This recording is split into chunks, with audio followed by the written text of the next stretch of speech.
સમગ્ર ગુજરાતમાં જે રીતે ચારે તરફ ભ્રષ્ટાચાર ગેરવહીવટ અંધેર ચાલી રહ્યું છે, એ જ રીતે આ સુરત મહાનગરમાં પણ તમામ વર્ગ વિસ્તારના લોકો આ ટ્રિપલ એન્જિન સરકાર એટલે કે ભાજપ શાસિત કોર્પોરેશન, રાજ્ય સરકાર અને કેન્દ્ર સરકાર આ ત્રણેયના ભ્રષ્ટાચાર ગેરવહીવટ થી ત્રસ્ત છે। આ સુરતની જનતા જે ટેક્સ આપે છે એના પ્રમાણમાં શુદ્ધ પીવાનું પાણી નથી મળતું।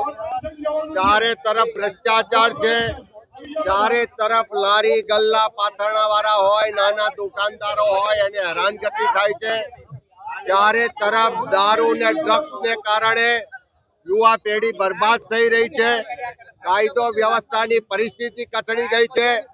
અહીંયાથી રાજ્યના ગૃહમંત્રી છે, રાજ્યના ડેપ્યુટી સીએમ છે, પણ કાયદો વ્યવસ્થાની સૌથી ખરાબ પરિસ્થિતિ ગુજરાતમાં સુરતમાં છે। આખા ગુજરાતમાં ડ્રગ્સનું જો કોઈ હબ હોય તો સુરત શહેર બન્યું છે। ત્યારે એવા સમયમાં સુરતીઓના અવાજને બુલંદ કરવા માટે, અહીંના લોકોના અવાજને બુલંદ કરવા માટે, જનતાના આક્રોશને વાચા આપવા માટે આજે શહેર કોંગ્રેસ સમિતિ દ્વારા જનાક્રોશ પદયાત્રા કરવામાં આવી રહી છે। આવનારા દિવસોમાં આ જ રીતે સુરત શહેરના 30 વોર્ડમાં જનતાના પ્રશ્નો સાંભળીશું, એના અવાજને બુલંદ કરીશું અને આવનારા દિવસોમાં આ સુરતની ખરા અર્થમાં સુરત બદલાય અને આ ભ્રષ્ટાચારીઓ જે દાદાગીરી વાળું તાનાશાહી વાળું શાસન ચાલે છે એને ઉખાડી ફેંકવાના સંકલ્પ સાથે આજે આ જનાક્રોશ પદયાત્રા થઈ રહી છે।